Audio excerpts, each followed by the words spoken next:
Hello friends, old and new, my name is Mustafa and this is MK Fingerstyle Academy. If you're new to the channel, this channel is all about fingerstyle content like you've never seen before on the ukulele. In today's tutorial, we're going to cover Lugia's theme from Pokemon. This is a very short theme that is originally played on the Ocarina, but then gets repeated with orchestral variations.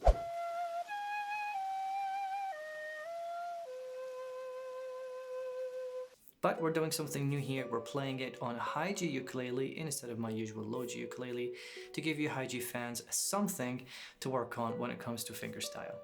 This piece is in B minor, which is an unusual key for the ukulele, so we'll get to discover some frets that you might not have played before, but because it is really short, it kind of sits between the beginner and intermediate level. With that in mind, let's get started on discovering the fingerings for this piece. If you're interested in the PDF, as usual, it is available on my Patreon.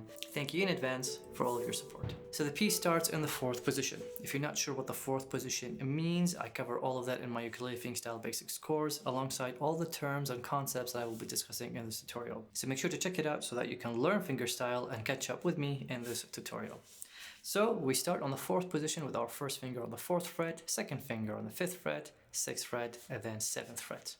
And we start with the 4th finger on the 7th fret on the 2nd string. And I'm going to use my index here, and I'm going to alternate my right hand fingers to make sure I sound legato and smooth. So that's 7, second finger on this 1st string, 1st finger on the 4th fret. Notice how I didn't let go of my 7th fret to give it maximum resonance. And because I'm playing a melodic line, I'm adding a lot of vibrato to give it character and make it sound like the ocarina in the original song.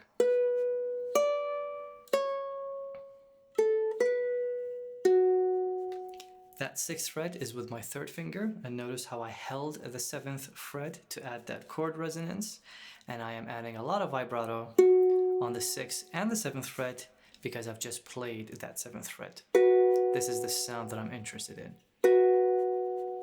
Make sure when you play that 6th fret, you count 3 beats. So that's 1, 2, 3, 4, and 1, 2, 3, 4, and again.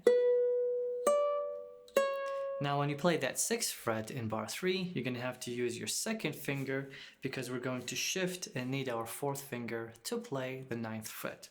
So we can no longer use our 3rd finger because that is an awkward stretch. So in bar 3, 2nd finger, I'm going to use my thumb here, and then I'm going to play it quickly, 7, 5, 9. And when I play that 9th fret, I let go of the 6th fret to make it easy for me to make that reach. Having said that, once you can make the stretch, it is better to just hold the whole thing. So you get that resonance. So again, that's 4th finger, 2nd, 1st, 2nd. Now once you play the 9th fret, you have to play the 7th fret right away.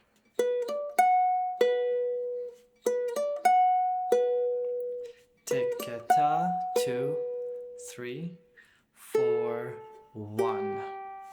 Here, if you look at the 7th fret, 5th fret, and the 0, that's a descending line of a B, and then an A, and then supposed to be G. That's your descending bass line. But because we have the high G and we're going all the way to the 14th fret, we cannot sustain that. So we have to play 7th fret, 5th fret, and then the G will replace it with the open G. So you have to hear it as if it is a descending bass line. Right? It's a 3-note descending bass line. I don't want you to think of it as ta-da, something else, because then you would be cutting that descending bass line. 2. Now my 4th finger was on the 9th fret. I just used it as a pivot to transition to the 14th fret. Because I'm playing the open G, that gives me time for my eyes to look down and plant where that 14th fret is. Look. Once you get that 14th fret, which is the highest note, you really gotta vibrate it. And then you play the 12th fret, And then you position shift back with your first finger or third finger to play 7 and 9. Fourth finger plays the 10th fret. You can let go of the 7th fret with your first finger so you can play that 10th fret because it's difficult. And then once you play that 10th fret, you play 7 and 9 hammer on. That's a hard move, so you have to practice it. It is hard because it's all squishy and the coordination is difficult. This is not a move that you do a lot when you play fretboard instruments. And there's a room for a lot of noises by accident when you let go of your first finger. So you gotta be very careful to be quiet when you make those transitions. Once you play that open E and the high E, you will use your third finger to play the B right on top. First finger plays the 6th fret, second finger plays the 7th fret. Notice how I didn't let go of my melody note, which is the high B, because the 6th fret and the 7th fret are my bass note because the stems are pointing down in the PDF. But the high B is a note with a stem pointing up, so I have to sustain it as long as possible. First, second, fourth finger, pull off, back to the first, and then open. Here's where you have to let go of that melody note. Then when you play that open E, that's your chance to bar the 7th fret, third finger, position shift back to play 3 and 2, which is on frets 7 and 6, finger 3, finger 2.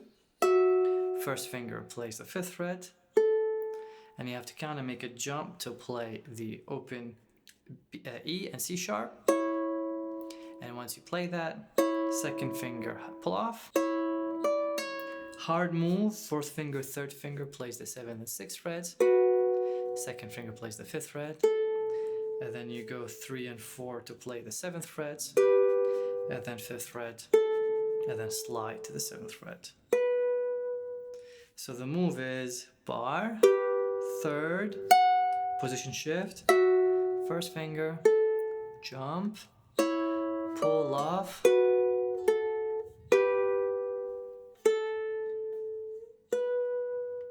and in real time,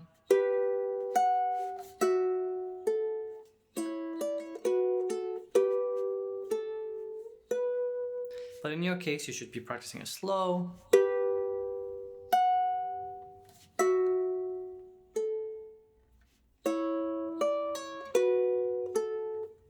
And even then that's fast.